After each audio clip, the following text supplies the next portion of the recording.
Okay, everyone, so I have a different video, and I did a lot of knitting last night, and these are pretty much orders that have to go out.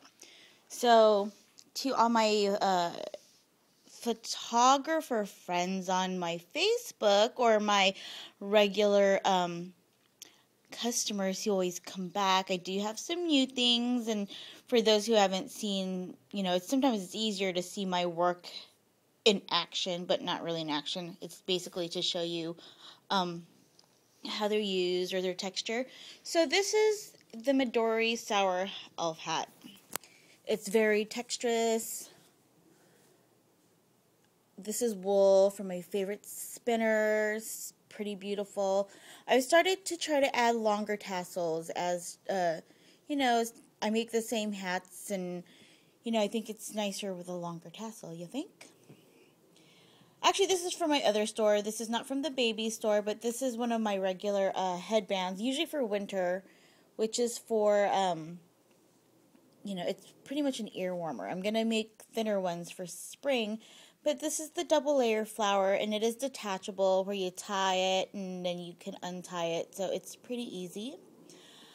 I have a couple new hats that I've made. This is a woolly beanie. See that beautiful color?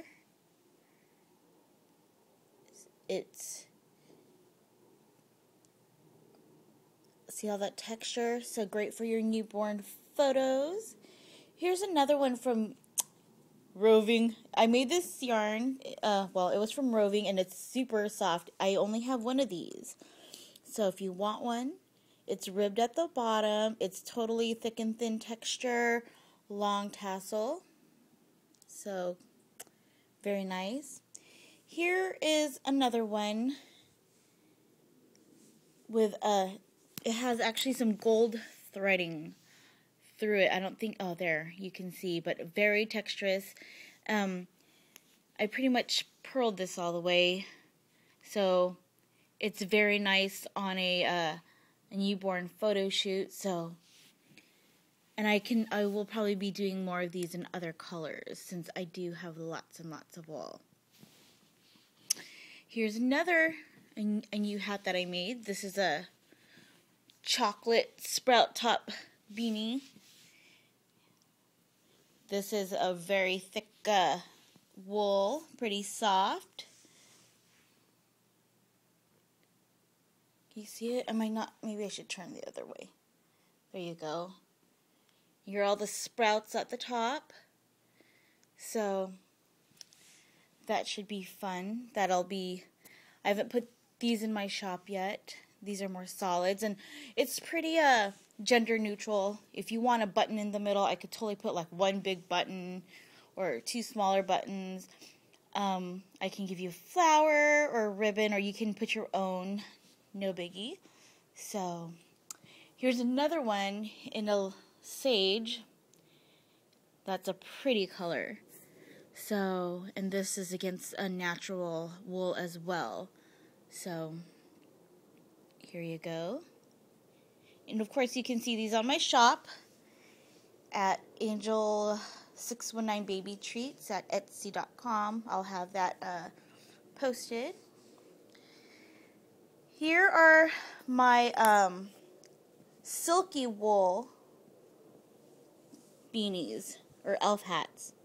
So it has a beautiful thick and thin texture. I actually have to manipulate to try to get it like that. I mean, it's just the way the yarn is. This one in particular, sometimes it will go into this type of a pattern. And this is the Ocean's Blue.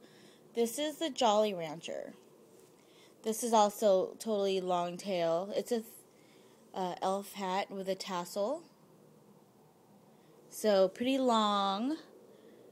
Great for your photo shoot. So see the difference in how it patterns. Sometimes it just does that. Really depends on the count. Well, or how I pull the yarn or manipulate it. So this is how it looks in person. Sorry, this is on my iPhone, so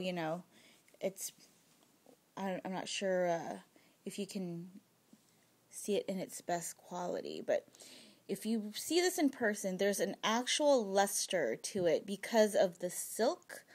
So, and it's delicate, yet you still have that bulky, thick and thin texture. So it's pretty awesome. This is another woolly hat, but now I'm going to start to incorporate these long tails, stocking caps. It has a thicker tail, and this is long tasseled, and it's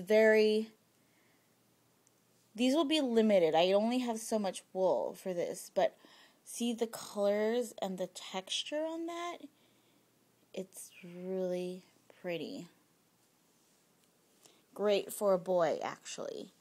So,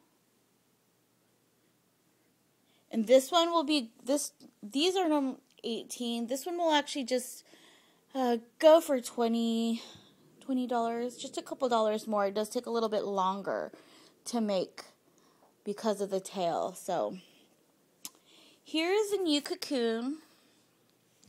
Toasted coconut, very simple, yet it's kind of Lady Gaga-ish, where she wore that nest thing, but it would be really super cute for a girl, a total newborn, a shoot.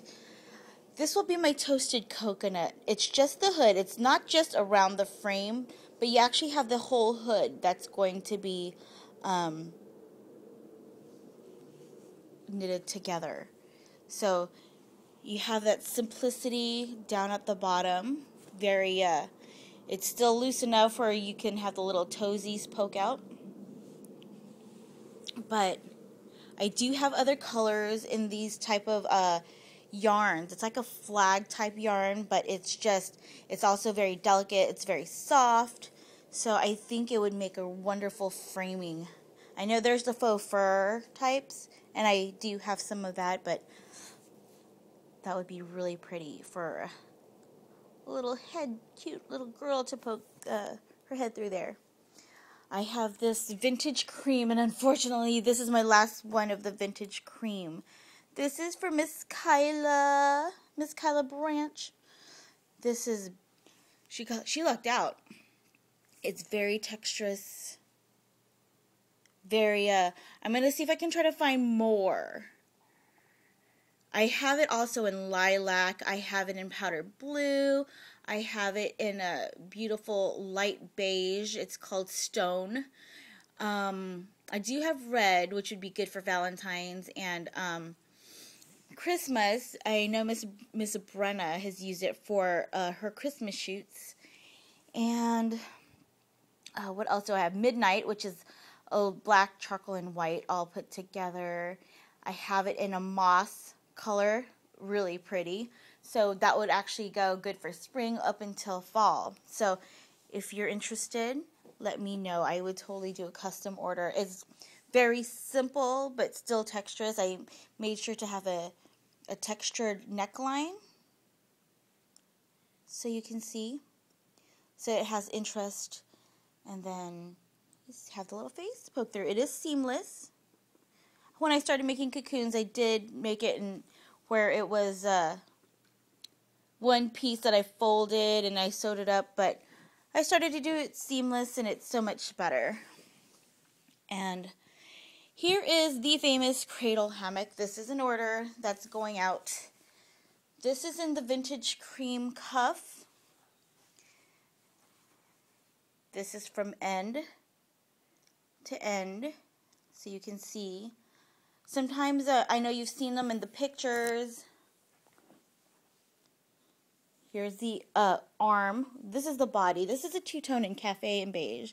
And this is the cuff, where you can see how detailed it is. But this is the opening,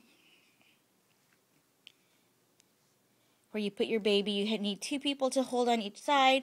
You can tie a knot here at the end,